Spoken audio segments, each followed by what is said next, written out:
오늘 말씀의 제목이 뭐죠? 뭐 옛날 제가 아재 개그 하나 할까요? 오리지널의 뜻이 뭔지 아세요? 오리도 지랄하면 날 수 있다. 죄송합니다. 아침부터 이게 좀 이 실내가 덥기 때문에 여러분들 좀 썰렁하라고 제가 이제 지난 주간에 이 책을 봤어요. 이게 이제 오리지널, 그러니까 원조라고 해야 되겠죠. 선구자적인 그런 이론이나 사업을 한 사람들의 이야기예요. 그들은 어떻게 오리지널이 되었는가, 원조가 되었는가.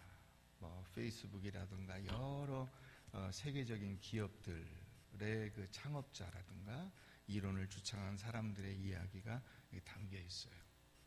이 저자는 애덤 그랜트라고 미국 동부의 유명한 유펜이라고 하는 그 펜실베니아 대학교의 MBA 과정에 31살의 종신 교수로 선정이 된 아주 유망한 학자이면서 강연을 잘하는 그런 분인데, 이 책에서 세 가지를 이야기하고 있어요. 오리지널이 되는 방법. 그 오리지널이 되는 방법. 첫 번째는 프로크레스티네이션. 영어로는 이게 뭐냐면 이렇게 꾸물거리는 건데, 어떤 번뜩이는 아이디어가 딱 났을 때 곧바로 그것을 하는 것이 아니라 조금 숙성시킨다는 거죠. 이게 시간을 좀 지체하면서 자기 안에서 이것을 숙성시키고 뜸을 들여서 다른 사람들이 먼저 치고 나갈 수도 있어요. 그런데 완숙한 제품을 내놓는 거예요. 그래서 이제 뭐 여러 가지 사례들을 들고 있는데, 제가 인상 깊게 본 사례 가운데 하나는 마틴 루터 킹 목사의 사례예요. 마틴 루터 킹의 유명한 연설이 있죠. I have a dream 하는 그 연설이 있는데, 그 연설문을 그 마틴 루터 킹 목사가 새벽 3시에 당일날 썼어요. 그런데 그 워싱턴에서 이제 그 집회가 예정되어 있는 그 시간까지도 계속 원고를 고치고 이 수정해서 해가면서 업데이트를 해가는 중에 강단에 딱 나갔을 때 그가 그 원고에 없는 이야기를 한 거예요. 그게 I have a dream이에요. 그래서 그 안에서 이게 자신이 가지고 생각했던 것이 숙성되어서 어느 순간 이렇게 탁 나올 때 오리지널이 될 수 있다. 또 두 번째는 뭐냐면 두려움과 의심인데, 모든 이렇게 좀 뛰어난 성공한 사람들도 자기가 내놓은 이런 이론이라든가 사업 계획이 다 의심스럽고 두렵다는 거예요. 자기 자신이 아니라 인간, 내가 할 수 있다라고 하는 자신감을 가지고 있지만은 내가 내놓은 이 이론이나 나의 사업 구상이 과연 성공할까? 이게 완벽한가? 이게 문제가 없나? 라고 하는 이 의심과 두려움들을 계속 가지고 이것을 만들어 간다는 것이죠. 세 번째는 이 사람들이 한 번에 성공한 게 아니라는 거예요. 이 굿 아이디어를 내기 이전에 많은 배드 아이디어들을 가지고 시행착오를 겪었다는 것입니다. 그래서 한 인터넷 안경 쇼핑업체의 사례를 들고 있는데, 그 쇼핑업체가 인터넷 쇼핑몰의 이름을 정하는데 몇 개의 후보작을 두고 고민을 했느냐, 2,000개의 후보작을 두고 고민을 하다가 하나를 정했어요. 그 자기들의 이름을 딴 거예요, 2명이. 근데 이게 쇼핑몰이 너무나 잘 편리하게 만들어져 있기 때문에, 안경 쇼핑몰인데 만들어져서 그 기업 가치가 10억 달러에 이르는 어마어마한 가치를 가지게 되었다는 것이죠. 그래서 이 저자는 그런 얘기를 하고 있어요. 그들에게도 많은 실수도 있고 안 좋은 생각들이 그 자신들의 어떤 시도 속에서 시행착오를 겪었다. 그렇기 때문에 우리들도 그런 것을 보면서 몇 번의 실수와 시행착오에 낙심하지 말고 끝까지 시도하고 또 그것이 반드시 될 수 있도록 자기 안에서 잘 숙성시킬 수 있도록 해라 하는 이야기를 하고 있어요. 제가 하루 종일 본 거를 여러분 간단하게 한 5분도 안 되는 시간에 여러분들이 들었으니까 수지 맞은 거죠. 오늘 여러분들이 이 얘기만 들어도 수지 맞은 거예요. 그러나 핵심은 뒤에 있죠. 왜 오리지널이라고 했을까? 그것은 우리의 그 삶 자체가 어디서부터 나온 것이냐? 하나님으로부터 나온 거예요. 하나님의 오리지널이에요. 복이 하나님으로부터 온 거예요. 하나님의 오리지널이에요. 우리가 오늘 이것을 오늘 말씀 속에서 깨닫게 되기를 바랍니다. 오늘 이 말씀의 배경에 아하스 왕이 나와요. 아하스 왕은 유다 왕국의 12대 왕이에요. 여러분들이 아시지만 유다는 솔로몬 이후에 그 이스라엘이 두 개로 쪼개졌어요. 그래서 북이스라엘과 남유다 이렇게 나눠졌어요. 그 남유다예요. 남유다는 대체로 왕들이 선하고 하나님의 말씀대로 살려고 나름 애쓰는 왕들인데 그 왕들 가운데 아주 악한 왕, 그 왕이 바로 아하스예요. 이 아하스는 얼마나 그 악하고 하나님을 배반했냐면 자기 왕자 가운데 하나를 그 몰록이라는 우상 숭배 그 제사 의식에 바쳐버렸어요. 그래서 이 아들을 잡아가지고 번제로 드립니다. 실제로. 그거 하나가 상징적으로 보여주는 거예요. 이 아하스라는 왕이 얼마나 악한 왕이냐. 자기 자식을 제물로 그냥 번제물로 바쳐버렸어요. 산제로 불태워버리는 거죠. 외세를 의존하고 또 가증한 우상 숭배를 범하고 그래서 곳곳에 그 우상 숭배가 나라에 만연하게 만들어 버린 왕, 그게 아하스예요. 근데 이 우상 숭배도 한 가지 우상만 섬기는 게 아니에요. 모든 우상을 다 섬겨요. 그래서 몰록 신에게 자기 그 아들도 제사로 드렸는데 그가 그 섬긴 우상 가운데 하나는 또 다메섹 신, 아람 나라의 신도 섬겼어요. 우리가 이제 좀 있으면 살펴보겠지만 이 아하스가 그 아람과 북이스라엘의 연합군에게 침공을 당해서 위기 속에서 이 말씀이 나온 거거든요. 이사야 선지자가 그 위기 가운데서 하나님의 말씀을 그 아하스 왕에게 전해준 거예요. 근데 그 아하스 왕이 그 다메섹 아람 나라의 신이 우리를 이긴 걸 보니까 그 신이 세구나. 그래서 내가 그 신을 섬겨야 되겠다. 그래서 그 우상도 섬겨요. 이게 정신이 없는 사람들인 거죠. 이 아하스라는 왕은 형편없는 왕인 거예요. 줏대도 없고 주관도 없고 하다못해 인간적인 신념이나 이 똑바른 어떤 그 정신이 박혀 있는 그런 왕이 아닌 거예요. 그래서 그가 그 다메섹 아람 나라의 그 신들에게 도움을 구했다는 내용이 역대하 28장에 나오는데 22절, 23절 말씀을 보면 이렇게 돼 있어요. 자기를 친 다메섹 신들에게 제사하여 이르되 아람 왕들의 신들이 그들을 도왔으니 나도 그 신에게 제사하여 나를 돕게 하리라 하였으나 그 신이 아람의 신들이 아하스와 온 이스라엘을 망하게 하였더라. 이렇게 돼 있어요. 그러니까 망하는 짓을 제 발로 찾아 들어가서 하는 왕인 거예요. 근데 이제 이 아람과 북이스라엘과 이 유다가 원래 그 아수르라고 하는 그 당시에 아시리아 강대국이 있어요. 지금 그 이라크, 쿠웨이트 이쪽 지역에 있는 큰 나라였어요. 이란. 그런데 원래 이제 이 아수르하고 다 반대편이었어요. 이 세 나라가. 그러다가 이 아람과 북이스라엘은 반아수르 동맹을 유지하고 있는데 유다가, 이 아하스가 친아수르 쪽으로 붙어버린 거예요.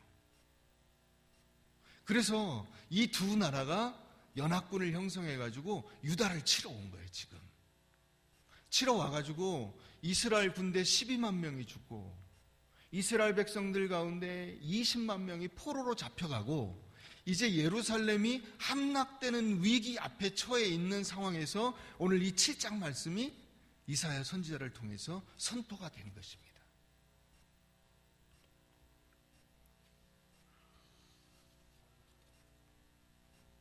오늘 말씀 속에서 우리가 첫 번째로 볼 수 있는 교훈을 하나 본다면, 첫째로 하나님을 의지하지 않는 자에 대한 심판이 선포되었습니다. 하나님이 세우신 이 다윗 왕조의 왕을 해치기 위해서 북이스라엘과 아람이 지금 연합군을 형성해서 왔는데, 그것은 하나님의 이 주권적 역사에 반하는 것이기 때문에 반드시 패할 수밖에 없다 하는 말씀을 하고 계세요. 자, 4절 말씀 우리가 한번 가보면 거기 이렇게 돼 있어요. 그에게 이르기를 너는 삼가며 조용하라. 르신과 아람과 르말리아의 아들이, 이게 이제 아람 나라의 왕들의 이름이에요. 르신과 아람과 이스라엘의 그 북이스라엘의 왕의 아들이고, 그런데 심히 노할지라도 이들은 뭐와 같냐? 연기 나는 두 부지깽이 그루터기에 불과하다. 힘이 없다 이거. 여러분 부지깽이 아세요? 부지깽이. 예, 부엌에서 쓰는 그 부지깽이. 여러분 그걸로 뭘 하겠어요? 사람을 치겠어요? 무슨 큰일을 하겠어요? 아무것도 할 능력이 없어요. 그와 같은 존재다. 그러니까 두려워하지 말며 낙심하지 말아라. 이렇게 말씀하고 계세요. 이런 행위는 역사를 주관하시는 분의 뜻에 반하기 때문에 전능자 하나님의 의도에 대항하는 이들의 침략은 반드시 실패할 것이다. 그러니까 걱정하지 마라. 그러나 아하스야, 유다 백성들아, 너희도 만약에 하나님을 신뢰하지 않고 하나님의 말씀대로 순종하지 않는다면 너희도 심판을 받을 것이다. 그게 하나님의 메시지예요. 이 강대국 주변에 있는 이 약소국이라고 하는 위치가 참 힘이 없어요. 힘이 없어요. 그래서 이게 참 정말 그 사시나무 떨듯 떤다 하는 것이 이 약소국의 그 모습이에요. 바람에 흔들리는 갈대와 같아요. 여러분들이 최근에 이 사드 관련된 보복으로 인해서 우리가 약소국임을 다시 한번 실감하고 있죠. 그래서 힘을 키워야 돼요. 동시에 일치단결해야 돼요. 그런데 그거보다 더 중요한 것이 있다는 거예요. 그거보다 더 중요한 것이 있어요. 어느 강대국에 붙느냐가 중요한 것이 아니라는 거예요. 아하스가 지금 아수르와의 관계에서 친아수르 정책을 펴느냐 반아수르 정책을 펴느냐, 이게 중요한 게 아니라는 거예요. 중요한 것은 뭐냐면 하나님을 의지하는 거예요. 이 위기의 상황 속에서 하나님을 의지하는 것이 반드시 선행되어야 하는데, 이걸 놓치면 어느 쪽에 네가 붙더라도 너는 멸망당한다는 것이죠.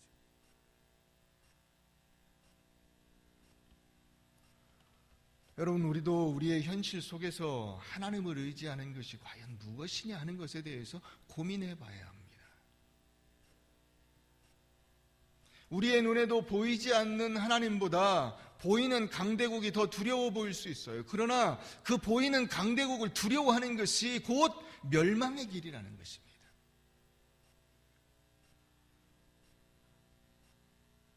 알 수 없잖아요. 그죠? 알 수 없어요. 여러분, 우리가 미국이 우리의 하나님일 수 없듯이 중국이 우리의 하나님일 수 없는 거예요. 하나님이 어느 그 뜻을 가지고 계신지, 어떤 뜻과 계획을 가지고 계신지 우리가 알 수 없어요. 이쪽에 가야 된다, 저쪽에 가야 된다 하는 것은 인간적인 추측에 불과해요. 여러분, 우리는 한치 앞을 모르잖아요. 그건 우리의 일생에 관한 것이기도 하지만 나라와 큰 조직도 다 마찬가지예요.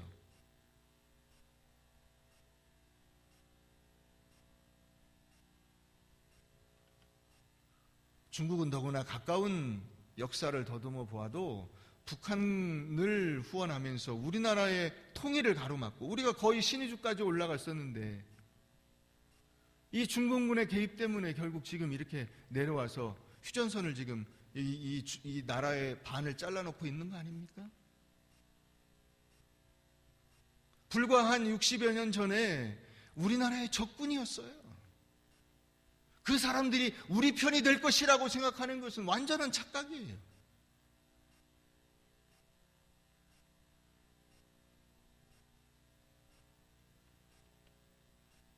이제 자신들의 힘이 조금 세졌다고 해서 한국을 우습게 보고 보복하려는 것은 자신들이 과거에 그 조그만 나라였던 일본에 의해서 겪었던 그 고통과 슬픔을 잊어버린 행위이며 우리 대한민국을 자신들의 손에서 구출해내신 하나님의 능력과 섭리에 대하여 우습게 여기는 행위인 것입니다. 자기들이 우리나라를 먹어버리려고 했을 때 하나님이 막으신 거 아니에요.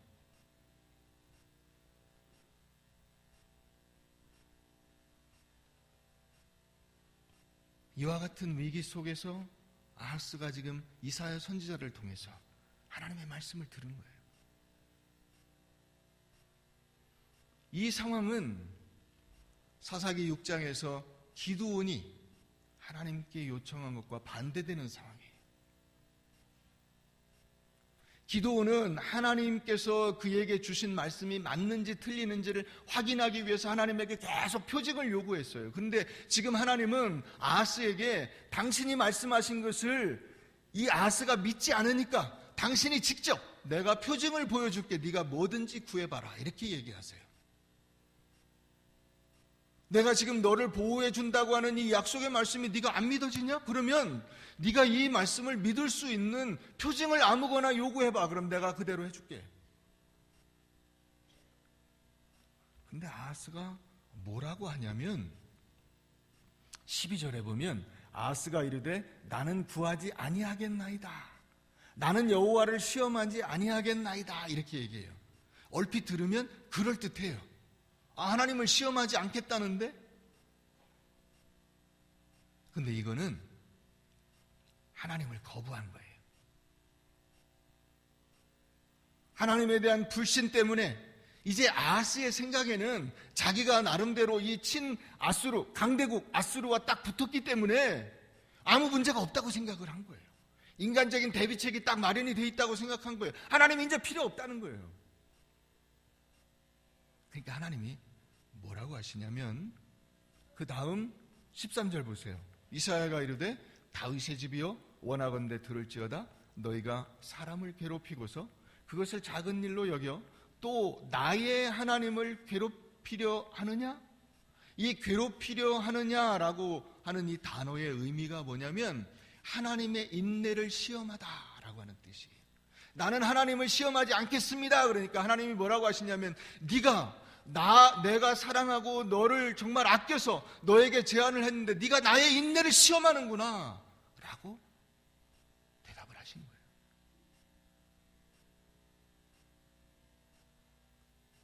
여러분, 우리의 불신앙이 뭔지 아세요? 우리의 불신앙, 그것은 내가 여러 가지 인간적인 대비책을 세워놓고 신앙을 등한히 하는 거예요. 내가 준비를 대충 맞춰놨기 때문에 하나님의 도우심이 없어도 큰 문제가 없이 굴러갈 것이다 라고 생각을 하는 거예요. 그게 불신앙이에요. 그게 아하스가 지금 보이고 있는 태도예요. 우리가 신앙생활을 한다고 하면서 내 인간적인 준비, 내 열심, 내 계획을 가지고 하나님 앞에 나오는 경우가 너무나 많이 있어요. 전적으로 하나님을 의지하고 하나님의 도우심이 없어는 하나님 내가 죽습니다 라고 하는 그 생각이 아니라 여러 가지 나름대로 준비를 해놨기 때문에 하나님이 안 도와주셔도 제가 큰 문제가 없이 굴러갈 겁니다, 이거예요.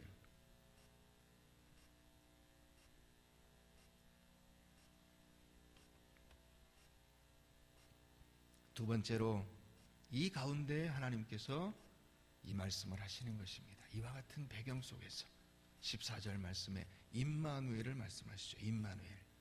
임마누엘은 하나님의 복이면서 동시에 심판이에요. 이게 무서운 거예요. 왜 이 말씀을 하셨는가를 우리가 깊이 들여다볼 필요가 있어요. 임마누엘이 그냥 우리가 알고 있는 하나님이 나와 함께 하신다, 그냥 피상적인 이런 그 문맥으로 이 아하스에게 주어진 게 아니라는 사실을 알아야 돼요. 아하스 왕은 다윗 왕의 후손이에요. 그래서 하나님께서 다윗 왕과 언약을 맺으시죠. 다윗 언약은 뭐냐? 네가 내 말대로 순종하는 한 내가 내 왕위를 영원토록 유지되게 하리라. 네 왕조를 끝까지 보호해 주리라 하는 거예요. 그러니까 이 다윗 왕조는 하나님의 선택과 약속에 근거해서 세워졌기 때문에 이 다윗 왕조의 왕들은 어떻게 살아야 되냐면 하나님을 의지하고 하나님의 뜻을 따라 순종하며 그 말씀대로 나라를 다스려야 되는 거예요. 근데 아하스가 조금 아까 말씀드렸죠. 어떻게 살았어요? 지 맘대로 살았어요. 우상 숭배하고 하나님을 배반하고 하나님과의 이 언약의 근거에서 살지 않고 세상 즐거움을 따라 산 거예요. 뭔가 새로운 신이 나오면 그 신이 우리를 돌봐줄 거야 하고 그 신을 섬기는 일에 전적으로 발벗고 나서는 거예요.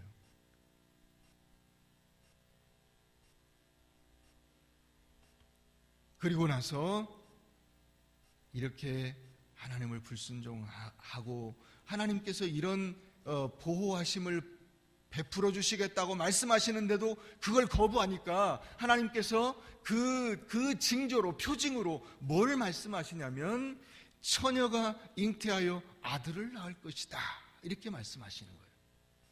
자, 처녀가 잉태한다는 것은 아버지가 있어요, 없어요? 아버지가 없어요. 다윗 왕조의 후손임에도 불구하고 다윗 왕조의 피를 이어받지 않는다는 거예요.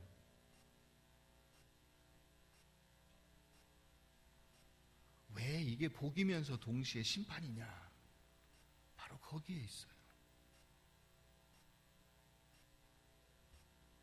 남자의 씨를 이어받지 않은 아이가 탄생한다는 것은 하나님께서 직접 이스라엘을 구원해 주실 것이다. 다윗의 후손이야 네가? 내가 너의 피를 이어받지 않은 처녀의 몸에서 잉태된 아들을 낳게 할 거야. 이게 표징이야. 너 정신 차려 라고 말씀하시는 거예요.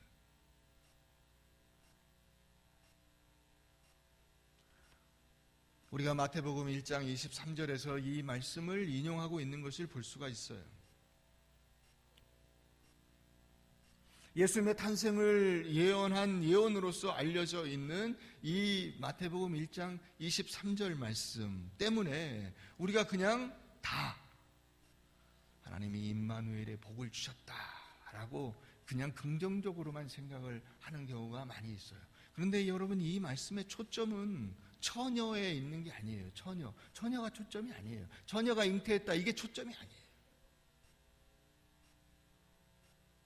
처녀가 잉태했다는 말도 결국은 이것에 가 있는 거예요. 그 뭐냐? 바로 임마누엘.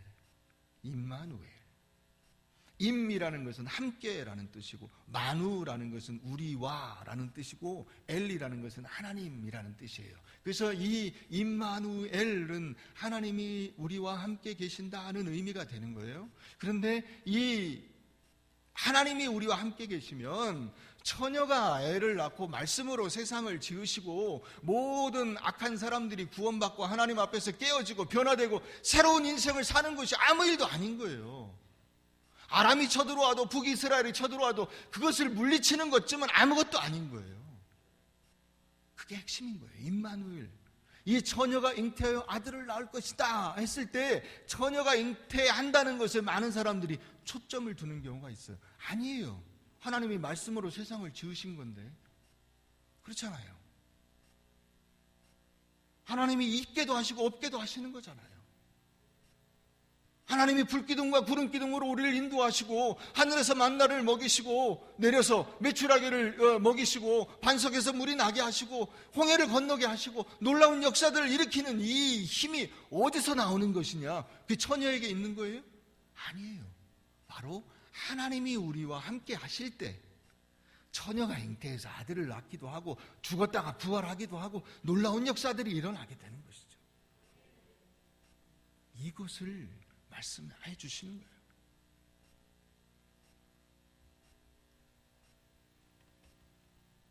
15절, 16절에 가면 그가 악을 버리며 선을 택할 줄 알 때가 되면 엉긴 젖과 꿀을 먹을 것이라. 대저 이 아이가 악을 버리며 선을 택할 줄 알기 전에 내가 미워하는 두 왕의 땅이 황폐하게 되리라. 두 왕은 아람 왕과 북이스라엘이죠. 이제 기한이 얼마 안 남았어요. 아람도 망하고요, 북이스라엘도 망하는 거예요. 유다도 망하게 되겠죠. 그래서 그것을 나타내는 단어가 이 엉긴 젖과 꿀이에요. 이것은 정상적인 생활을 하지 못하는 이스라엘 백성들이 광야에서 먹는 거예요. 신명기 32장에 나옵니다. 엉긴 젖을, 이스라엘 백성들이 광야에서 엉긴 젖을 먹었어요. 그러니까 이 하나님을 배반하고 하나님께 반역한 사람들이 당할 심판이 뭐냐면 나라가 망하고 황폐한 곳에서 방황하는 민족이 되는 거예요. 그런데 여러분, 우리가 생각할 것은 그 광야에서 이스라엘 백성들을 누가 인도해 주셨어요? 하나님이 인도해 주셨어요. 이스라엘 사람들의 그 광야 생활 가운데서 그 가나안 땅에 들어가기 전까지 하나님이 정말 눈동자같이 지켜주시면서 인도해 주신 거예요. 이 기간이 얼마 되지 않을 것이다. 그게 뭐냐면 이 악을 버리며 선을 택할 줄 아는 이 지혜가 생기는 정도까지의 시간, 짧은 시간이에요. 심판이 오래가지 않을 것임을 말씀하고 계시는 것입니다. 그래서 이 처녀가 잉태하여 태어난 그 아이가 악을 버리며 선을 택할 줄 아는 시기까지 매우 짧은 시간 동안만 하나님께서 고난과 역경을 주시겠지만은 그 고난과 역경 가운데서도 하나님은 너와 함께 계신다. 그러면 여러분, 하나님이 함께 하신다는 것은 또 구체적으로 어떤 의미가 있을까 하는 거예요. 세 번째로 임마누엘은 하나님이 우리의 복이라는 사실을 우리에게 가르쳐주고 있습니다. 한번 따라해 보겠습니다. 하나님은 우리의 복이시다. 많은 분들이 복을 세상적인 것으로 생각을 하세요. 그래서 로또는 뭡니까? 복권이라고 하죠. 복권. 그냥 티켓이잖아요. 번호가 써 있는 티켓이에요. 그런데 이 표인데 이거를 뭐라고 사람들이 이름을 붙이냐면 복권. 복이 뭐라는 얘기예요? 돈이라는 얘기야.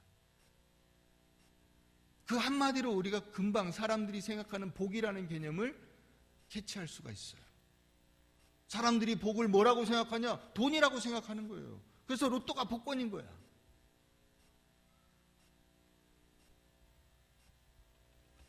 그러나 성경은 그렇게 이야기하고 있지 않아요. 민수기 6장 24절에서 27절 말씀 우리가 가끔씩 들어요. 어떤 말씀이 있느냐? 여호와는 내게 복을 주시고 너를 지키시기를 원하며 여호와는 그의 얼굴을 내게 비추사 은혜 베푸시기를 원하며 여호와는 그 얼굴을 내게로 향하여 두사 평강 주시기를 원하노라. 할지니라 하라. 여기 복이 뭐예요? 하나님이 얼굴을 우리를 향해서 보고 우리에게 그 얼굴빛을 비춰주는 거. 이게 복이래요.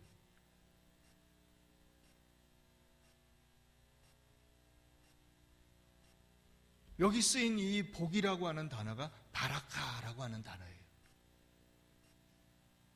이 바라카의 주체는 모든 성경에 나오는 바라카는 하나님을 주어로 했을 때만 쓰였어요. 하나님만이 진정한 복의 근원이 되시는 거예요.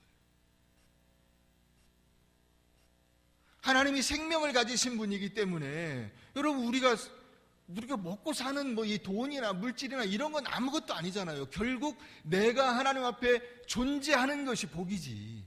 그렇지 않습니까?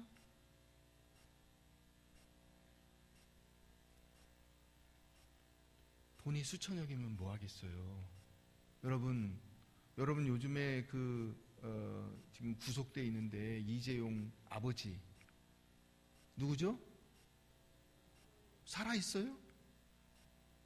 겨우 그냥 이 마스크 쓰고 그냥 숨만 붙어 있는 거예요. 여러분 그 이건희 씨 재산이 뭐 7조 원이에요, 10조 원이에요. 그거 있으면 뭐 하겠어요? 그게 복이에요? 복이에요? 아니에요. 그 복이 아니에요.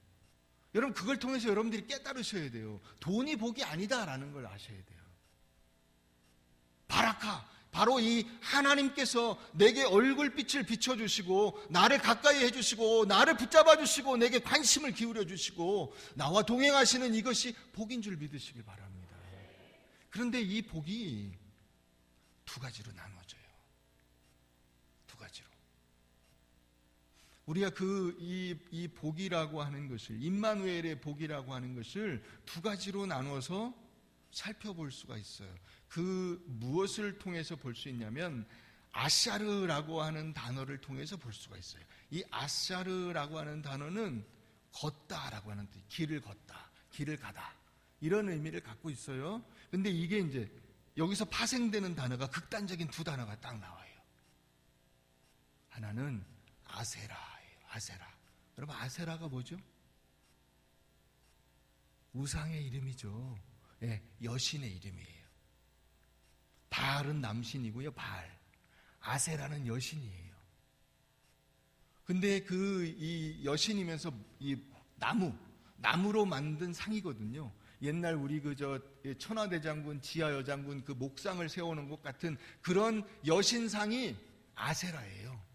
근데 이 아세라가 어디서 나온 거냐면 바로 이 아샤르에서 나온 파생어예요.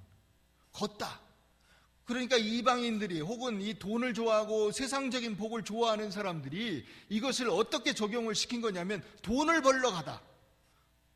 돈을 향하여 걷다. 이런 의미로 적용을 시킨 거예요. 그래서 그것이 아세라가 되는 거예요. 아세라.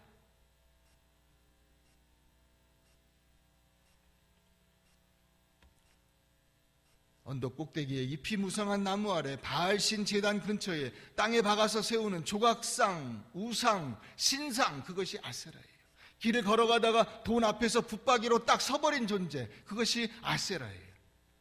그러니까 이방인들은 자신을 위해 살고 명예를 위해서 살고 돈을 위해서 살고 그것이 자기 인생의 전부라고 생각을 하는 거예요. 이게 아세라예요. 아세라. 복을 잘못 적용한 거예요. 이 아세라에도 복이라는 의미가 들어있어요. 근데 그 복은 세상적인 복, 물질적인 복, 육신적인 쾌락, 이게 아세라예요. 우리가 이 임마누엘을 잘못 깨달으면 이 아세라를 쫓아가게 되는 거예요.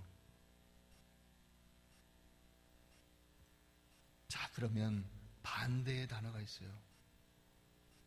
이 아샤르에서 파생된 반대 개념의 단어가 있어요. 그게 뭐냐면 오쉐르예요. 오쉐르는 복, 행복, 기쁨 이런 의미를 가지고 있는데 아샤르, 즉 걷다에서 파생되었어요. 아샤르는 그러니까 율법을 향해서, 말씀을 향해서 하나님의 그 말씀을 붙들고 올바른 길을 가다 하는 의미를 가지고 있어요. 그래서 이것과 연관 있는 단어가 또 하나 있는데 그것이 뭐냐면 야샤르거든요. 이 야샤르는 뜻이 뭐냐면 좌우로 치우치지 않고 똑바로 가다. 여러분들이 알고 있는 똑바로 걷고 싶어요 주님, 그 똑바로 걷다의 개념이 야샤르예요. 그러니까 우리가 임마누엘, 하나님을 만나고 그 하나님이 내 인생의 진정한 하나님 되실 때 우리가 가야 할 길은 바로 이 말씀을 따라 올바른 믿음의 길, 말씀의 길, 신앙의 길, 하나님을 바라보고 걸어가는 길, 그 길을 걸어가는 것이다.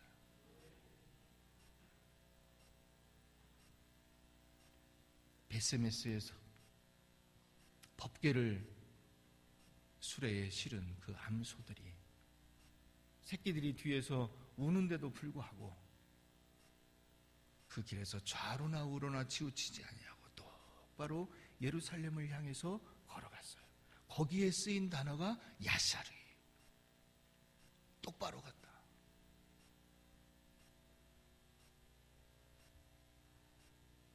잠언 9장 6절 말씀에 보면 어리석음을 버리고 생명을 얻으라, 명철의 길을 행하라, 명철의 길을 행하라. 이 길을 행하다라는 단어가 똑바로 걷다는 단어예요. 그러니까 임마누엘이라는 것은 하나님께서 우리와 함께 하실 때 우리가 받는 복인데, 하나님의 말씀을 통해서 하나님의 임재와 권능으로 똑바로 걸어가는 길, 이게 임마누엘이에요. 이 길로 우리가 가야 하는 것입니다. 사랑하는 성도 여러분, 하나님은 임마누엘이십니다. 임마누엘 하나님은 자기 백성을 떠나거나 버리지 아니하신다, 우리에게 말씀해 주고 계세요. 히브리 13장 5절 말씀에 보면 돈을 사랑하지 말고 있는 바를 족한 줄로 알라.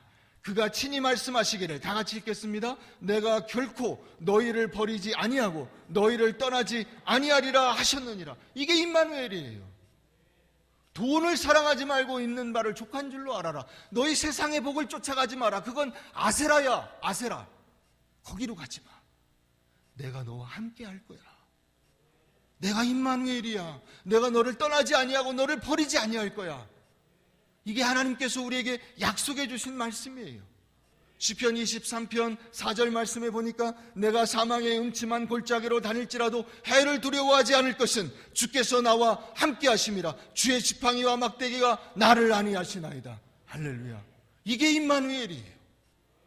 사망의 음침한 골짜기 가운데 있을지라도 내가 두려움이 없어요. 왜? 하나님이 나와 함께 하시니까. 많은 사람들이 어려워서 죽겠다, 힘들어 죽겠다, 뭐든지 안 됩니다. 여러분, 임마누엘을 기억하세요. 나의 하나님 되신 그 하나님이 어떤 하나님이시냐? 임마누엘의 하나님. 그 하나님이 나와 함께 하시면 내 인생 자체가 복인 거예요. 돈이 있냐 없냐가 문제가 아닌 거예요.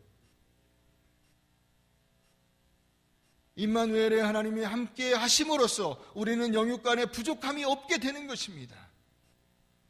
이 임마누엘의 하나님이 없으면 어떤 마음이 생깁니까? 불안하고 고독하고 어떻게 해야 될지를 모르겠고 당황스럽고 고통스러워요. 인간의 탐욕이 끝이 없기 때문입니다. 그러나 임마누엘의 하나님, 이 하나님께서 우리가 이와 같이 고난과 어려움과 외로움과 고통 가운데 있는 것을 불쌍히 여기셔서 우리에게 직접 눈에 보이는 임마누엘을 보내주신 거예요. 그게 예수 그리스도예요. 마태복음 1장 23절 말씀에 보니까 보라, 처녀가 잉태하여 아들을 낳을 것이요 그의 이름을 임마누엘이라 하리라 하셨으니 이를 번역한 즉 하나님이 우리와 함께 계시다 함이라. 하나님이 우리와 함께 계시며 우리를 보호하시고 구원하시고 나를 인도하여 주심을 예수님을 통해서 이루어 나가신다는 것입니다. 그러므로 우리가 우리의 구원자 예수 그리스도가 우리의 참된 복임을 깨닫고 그분 안에서 여러분 세상의 모든 것으로부터 자유로워지는 참 자유와 기쁨이 여러분들의 인생에 넘치게 되시기를 주의 이름으로 축원합니다.